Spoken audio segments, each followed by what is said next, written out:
Miss Sofia! Napalunok si Sofia nang tumingin sa kanya si Emma. Kakaibang Emma nang nasa harapan niya ngayon. She's stunningly beautiful sa suot nitong dress. Tube yun, kaya siguro nilamig at pinusuot ni Clarence ang jacket nito. Mukha na rin itong mamahaling tingnan. Kaya sino ba naman ang hindi maaakit sa ganda ni Emma? Hindi niya masisisi si Clarence kung nabighani ito. Miss Sofia, ulit nitong tawag sa kanya. Sinubukan niyang ngumiti. Nang bigyan nito ni Clarence ng espasyo para makapasok ay naistatwa siya. Kahit nung yakapin na siya nito, ay nagatubili siyang yumakap pabalik. Parang may kung anong pait sa kanyang sistema. Hindi dapat pero hindi niya mapigilan ang nararamdaman. Miss Sofia, butit nagkita na tayo. Sorry wala ko noong conference mo. Nasa state kasi ako for concert. Kanito, hinawakan ng kamay niya. Balita nga niya ay naging matagumpay na singer si Emma. Maganda naman kasi ang boses nito. Idagdag pang magandang babae. Sisikat talaga to. Nakakaabala ba ako? Biglang tanong ni Emma nang tahimik lamang siya. Oo, yun ang sagot niya pero hindi niya isinatinig. No, you're not Emma. Si Clarence naman ay sumagot, tila may tumarak sa puso niya dahil siya naging sagot nito. Pinilit niyang ngumiti sa babae, umiling din siya. Aalis na rin ako Emma, eka niya. Wala na siyang lugar at dahilan para magstay doon. I'm going, eka niya. Mabilis niyang isinuot ang kanyang sapatos. Walang lingon likod na umalis. Bago pa tuluyang kainin ng kanyang emosyon gusto niya nang makalayo doon. Masasaktan lang siya lalo at si Emma palang kadate nito. Clarence, what are you doing? Hindi naman makapaniwala si Emma na tinignan si Clarence. Bakit hinayaan mo siya ulit na umalis? Sabi niya wala siyang sasabi. Oh God, Clarence, magbago ka nga. Hindi sa lahat ng oras, dapat ka maghintay. You should go after her now. Habulin mo na. Hindi yung hinihintay mo lang. Parang maluloka si Emma kay Clarence. Tinulungan niya na ito. Pero heto, wala pa rin nangyari. Parang gusto kitang itulak dito pababa para mahabol lang si Miss Sofia. Alam mo ba kung bakit siya naparito? Ibig sabihin nun, effective ang ginawa natin. Bothered siya na may kadate ka kuno. Pinuntahan ka niya dito kasi. Hindi na ituloy ni Emma ang sasabihin na mabilis na umalis si Clarence para habulin si Sofia.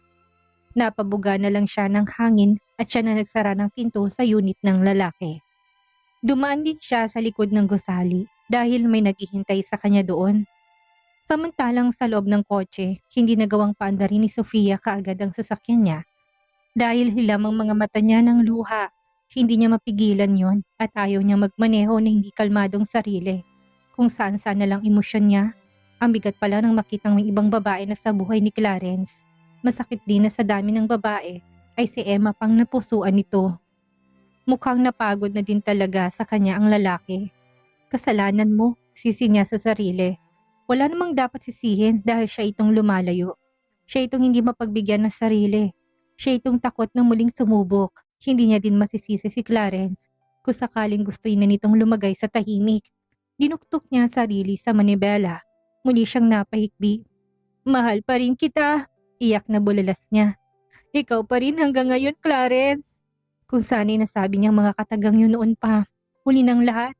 Wala na siyang pagkakataon pa.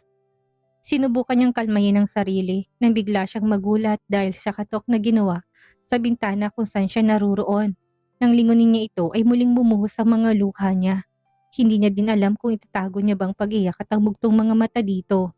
Basta napaiyak na lang siya dahil naroon na ito ngayon. Let's talk. Mahina pero narinig niya yon. Muling kinatok ni Clarence ang bintana.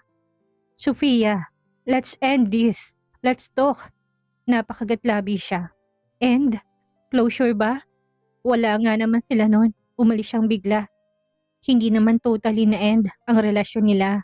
Kailangan siguro nito ng closure para makapagsimula na kasama si Emma. Pinunasan niya ang luha. Masakit man ay kailangan na nga niyang harapin si Clarence. If they need to end it, then fine. Para hindi na sila umasang dalawa. Nanginginig ang kamay niya na binuksan ang pinto ng kotse at lumabas. Kalalabas lamang niya nang bigla na lamang siyang hinila ni Clarence. Napasunod siya sa paghila nito. Muli silang bumalik sa floor nito. Akala niya sa unit siya nito dadalahin. Nagtaka siya dahil sa kabilang unit siya nito dinala. Clarence, ano? Hindi niya naituloy ang pagtatanong. Agad kasi siya nitong sinunggaban ng halik sa mga labi. Isinandik siya nito sa pinto't sabik na hinalikan. Gusto niyang magprotesta, hindi dahil sa ayaw niyang ginagawa nito, kundi dahil naiisip niyang mali ang ginagawa nila. Hindi ba at may sinisimulan itong bagay kay Emma? Pero ang protestang gusto niyang gawin ay hindi man lang lumabas sa kanyang bibig. Pagkos ay tumugon siya sa lalaki. Kinawit niyang mga kamay dito at nakipaglaban din ng halik dito. Sinabayan niyang kasabikan nito sa kanya. Pareho silang natangay ng kanilang damdamin. Nahanap na lamang nilang mga sarili sa malambot na kama. Parehong hubad at pinapaligayang isa't isa. Ganon silang nag-usap. Pinadama nila sa isa't isang damdaming hindi mabigkas ng kanilang mga bibig. Ang matagal na tinikis na damdamin at init ng katawan. Sa isang iglap, it was released in one push. Nagyakapan sila. I love you. Ikaw lang talaga, Sofia. Sa narinig, hindi mapigilan ni Sofia ang sarili na mapaluha. Hindi niya akalain na mauuwi sila sa ganon ni Clarence. Pero masaya siya, masaya ang puso niya. Wala siyang naging inhibition dahil sa takot niyang mawala ng tuluyan ito sa kanya ay nagawa niyang ipagkaloob ang sarili na hindi na naisip ang nakaraan, na hindi niya na-deserve ang pagmamahal ng lalaki. Pinatunayan at paulit-ulit na pinapatunayan nito na handa siya nitong tanggapin kahit anuman ang mga nangyari noon. Clarence is one of a kind man. Hindi na siya makakakita pa ng katulad nito. Mahal kita, muling anas nito. Tumingin sa mga mata niya na may luha. Ang mga katawan nila hindi pa naghihiwalay. Nakapatong pa ito sa kanya at ramdam pa niyang pagpitik sa loob niya. Mula sa pag-iyak ay natawa siya. Ayaw na yata siya nitong hiwalayan pa. Hey, are you laughing at me? Umiling siya. Hinaplos ang pisngi nito. Noon pa man, hanggang ngayon, ikaw din naman ang mahal ko, Clarence. Wala akong ibang minahal ko, hindi ikaw lang. I'm sorry if I keep you waiting. Hinalikan siya nito dahilan upang hindi niya maipagpatuloy ang sinasabi. Agad niyang tinugon niyon. Well, mukhang sa ibang bagay, muli silang mag-uusap. Paano si Emma? Katanungan na kanina pa pinipigilan ni Sofia. Pero ngayon ay nasambit na niya. Gising pa rin sila at hindi makatulog kahit pagod. Nakahiga siya sa dibdib ni Clarence. Ang daliri niya ay pinaglalaruan ang maliit na umbok sa dibdib nito. Paikot-ikot. What about Emma? Tanong ni Clarence, tila inaantok na, pero dahil gising pa siya ay pinipigilan nitong sarili.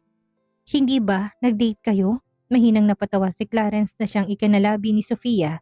Tiningala niya ito. Pinagtatawanan mo ba ako? Umiling si Clarence. Nagsiselos ka pa rin talaga sa kanya, sa lahat ng babae. Siya lang ang kaisa-isang pinagseselosan mo. Lalo siyang napasimangot. Because you two seems to be close, aniya. Totoo naman, kahit noon. Pinindot ni Clarence ang tungki ng kanyang ilong. We are. Nagulat si Sofia, parang gusto niyang umalis mula sa pagkakahilig sa dibdib ni Clarence pero mas niyakap siya nito at pinigilan sa balak na pag-alis. May karapatan kang magselos, Sofia, pero wala kang dapat ikaselos. Emma is one of our artists. Kumunot ang noon niya. Artist? Matulog na tayo. Bukas may surprise ako sa'yo. Eka nito, hinalikan siya sa tuktok ng ulo. Hindi. Sleep please. Alam kong marami pa tayong pag-uusapan. Pero magpahinga na muna tayo unless you want more round. Tinapik niya ito sa dibdib. Pagod na rin ang katawan niya at masakit ng ibabang bahagi ng kanyang katawan. Ilang beses din nilang inangkin ng isa't isa kaya no way. Matutulog na lamang muna sila. Nakangiti niyang ipinikit ang mga mata. Sa wakas, nagtagpo ng kanilang mga damdamin. Binuksan niya ng muli ang pinto sa buhay niya para papasukin ito. Dahil sa takot niyang maagaw nga ito ng iba. Salamat na rin kay Emma dahil nagkaroon siya ng lakas ng loob para puntahan ng lalaki at masabi ditong tunay na nararamdaman. Hindi na lang ang kapatid niyang masaya ngayon. Maging sila. Magiging masayang muli. Kinaumagahan, halos tanghali na siyang nagising. Wala na sa tabi niya si Clarence pero may note naman itong iniwan. Ang sabi ay maghintay siya doon. May importante lang itong ginawa sa opisina. Naintindihan naman niya ito dahil nasa ospital pa si Benedicto ay itong namamahala sa kumpanya. Lumabas siya sa kwarto, nilibot niya kaagad ang mga mata sa loob ng unit niya noon. Walang nabago. Kung ano noong ibinenta niya yon ay ganun pa rin ang ayos hanggang ngayon. Doon niya napatunayan kung gaano siya kamahal ni Clarence. Napangiti siya na may makitang nakahandang pagkain sa mesa. Nagawa pa siyang ipagluto nito samantalang pareho silang pagod. Next time ay siya nang gagawa nun dahil magiging housewife na lang siya. Tanggap niya nang hindi na siya makakabalik pa sa showbiz. Kaya magiging asawa na lamang siya ni Clarence Torres. Pagkatapos kumain ay tumawag siya sa mansyon para ibili ng mga bata. Alam niyang hindi naman pabaya sila Lynn, kaya kahit wala siya ay panatag ang kalooban niya. Uuwi din ako mamaya, eka niya bago patayin ang tawag. Hindi siya sigurado, depende pa rin yon kay Clarence. Naghintay siya dito ng halos buong araw. Alas 5 to noong dumating na, agad nitong sinalubong ng yakap at halik. How is your day? Kinuha niyang bag nito, nakangiti siya habang napatitig naman ito. Muli siya nitong hinila payakap, mahigpit. Hindi talaga panaginip, eka nitong dahilan para matawa siya. Maging siya ay ganun din naman ang nararamdaman. Parang panaginip ang lahat, parang hindi totoong si isang iglap ay masaya na sila. Pero siguro nga, dahil nagmamahalan sila ay madali lang maging masaya. Ready? Tanong nito sa kanya, tumango siya. Tumawag ito kanina na maghanda siya dahil pagdating nito ay aalis sila kaagad. Ginagap nitong kamay niya sa kahinila pa alis na. Nagtataka man hindi na siya nagtanong. Nakatitig lamang siya kay Clarence habang nagmamaneho to. Pumasok to sa parking area ng isang bagong gusali. Hindi naman kalakihan yon gaya ng kanila. Ngumiti to sa kanya nang alalayan siya nitong bumaba. Pumasok sila sa building. Agad na bumati ang mga nakasalubong nilang empleyado doon. Good afternoon, Sir Clarence. Bumati pabalik si Clarence sa lahat habang siya naman itakang-taka sa nakikita. Ipapasyal kita, kanito na masinila siya. Halos mamilog ang mga mata niya sa mga nakikita. May dance studio, recording studio, acting workshop at iba pa sa gusaling yon. Marami mga naroon at pawang mga nagbabalak pumasok sa showbiz. Tara sa P-floor, nandun ang opisina, kanitong muli. Hindi pa siya nakahuma sa mga nakita pero napasunod na lang muli siya dito. At sa pagdating nila sa sinasabing floor ay kagad na sumambulat sa kanyang isang banner. Welcome CEO Sofia. May mga balloons na naroon at ang ibang empleyado. Nagulat din siya dahil nandun din si Emma na siyang may hawak isang punpun ng bulaklak. Miss Sofia, hindi makapaniwalang napatingin si Sofia kay Clarence habang tinatanggap ang bulaklak mula kay Emma. Pinangarap mo ito, hindi ba? Tinupad ko lang ang pangarap mo nito. It's been 5 years since we built the S Entertainment. Mahirap pala, pero dahil sa tulong ni Emma at ng ibang mga totoong fans mo sa showbiz, we did it big. Ikaw na lang ang hinihintay. Bumuhos ang luha niya dahil sa sinabi ni Clarence. Agad siyang napayakap dito. Ang bigat sa dibdib niya dahil habang nagtatago pala siya at kinawakasyon ng mga pangyari sa buhay niya, ay heto naman si Clarence. Unti-unting binubuo ang mga pangarap niya. Pangarap niya, pero ito ang tumupad. I know you love show business. Umiling siya. I am more willing to be your housewife now. Ano yan ay kinabilog ng mga mata nito. Nakagat niya ang ibabang labi. Pero anong gagawin natin dito? Tanong nito. Well, sayang ang lahat ng ito. I can be a CEO and a housewife. Natatawa niyang eka. Agad tumangot, tinalikan siya. Siya naman ang nagpalakpakan ng lahat. Let's celebrate. Eka namang empleyadong naroon. Hindi man siya totally makabalik sa showbiz. Alam niyang makakatulong siya sa iba para marating ang tugatog na narating niya noon. Hinawakan niyang kamay ni Clarence. Ayaw niya nang bitawan yon. Ayaw niya nang mag-isang muli. Gusto niya itong hawakan at hindi na muling iwanan pa.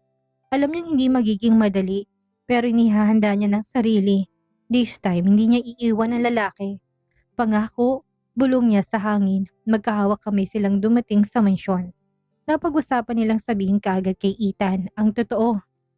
Para na rin handa ito. May laban pa silang haharapin tungkol sa ama nito kaya mas maiging paalam na nila kay Ethan ang nagaganap sa kanila. Though, alam naman ni Clarence ko anong magiging reaksyon ng bata. Si Ethan? Tanong ni Sofia kay Lynn. Ho, nasa kwarto niya, Miss Sofia. Sagot nitong napatingin sa magkahawak nilang kamay ni Clarence. Ngumiti si Sofia kay Lynn, ngumiti din si Sofia.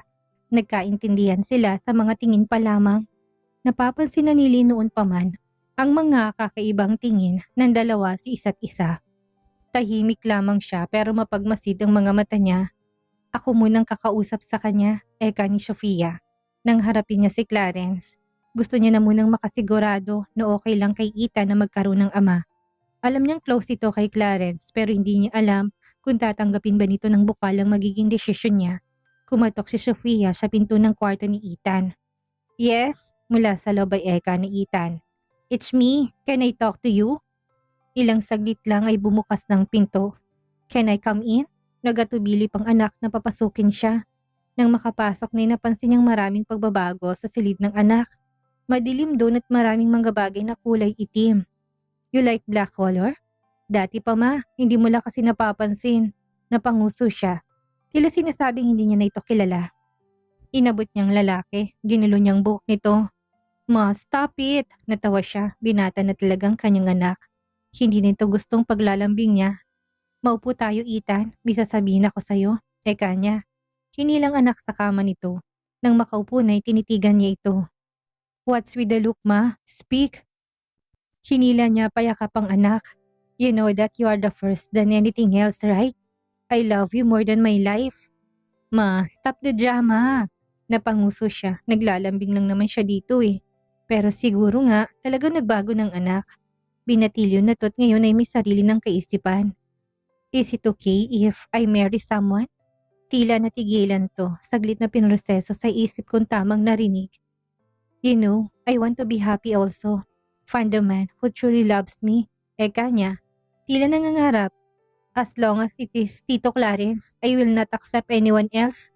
Diretsang eka nito. Hindi niya nakinagulat yun, vocal ang anak sa gusto. Noon pa man si Clarence nang gusto nitong maging ama. Kung sana ay yun na lang talaga. Pero hindi siya maaring magkamali. Inilihim niyang pagbubuntis dahil yun ang nararapat sa panahon na yun. Lumayo siya kay Clarence dahil napakababa ng tingin sa sarili. Hindi niya sinabi kay Paolo dahil sigurado siyang mas may skandalo siya.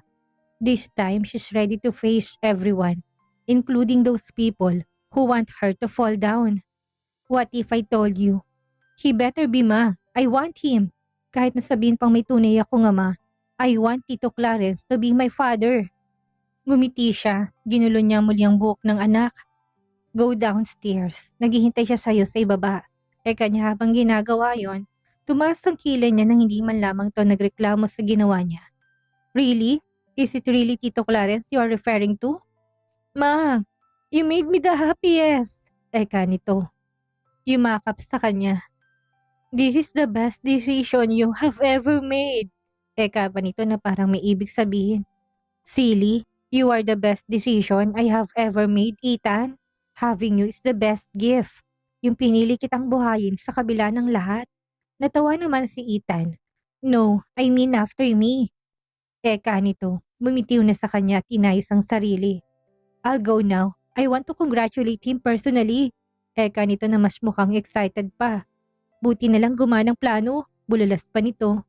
Natatawang napapailing si Sofia. Sinundan na lamang niya ng tingin ng anak bago tumayo. Pero bago pa man siya makaalis sa kwarto ni Ethan ay napansin niya na may nakapatong na papel sa mesa nito.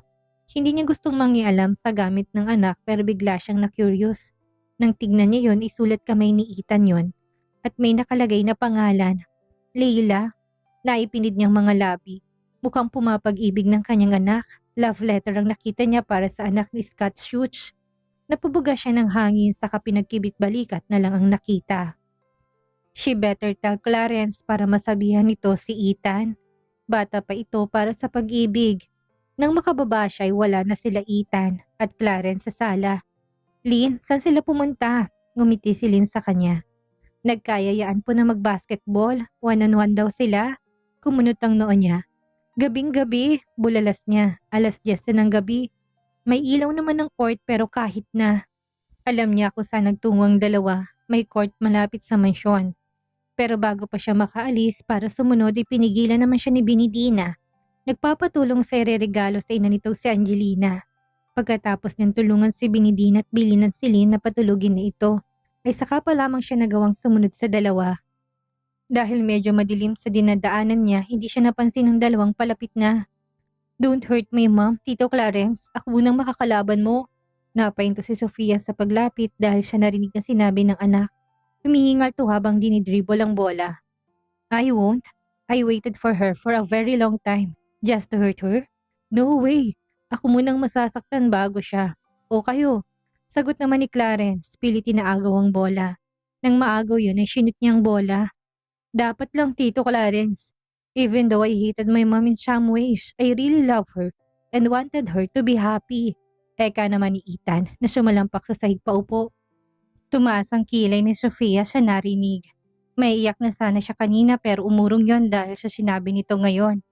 At lalong tumaas ang kilay niya nang tumawa si Clarence. What do you hate about her? Gatong na tanong pa nito. Napakislot siya sa antisipasyon. Ngayon niya malalaman kung anong dapat niyang malaman. Sumandal siya sa pader at nagtago. I hated her. I am right and you are wrong, kinda tingy. I hated her long pause thinking what she wanted to tell you. I hated her when she said she was okay but she cried when she's alone. Basta, I hated it when she's showing she was tough at tayo amining mahina din siya. Nakagat niyang labi sa narinig. Ganun ba talaga siya? What about you, Tito Clarence? Don't tell me you love everything about my mom. Tayo lang na dalawa dito oh. Tell me what you hate about her. At mukhang pagkakaisan pa siya ng dalawa.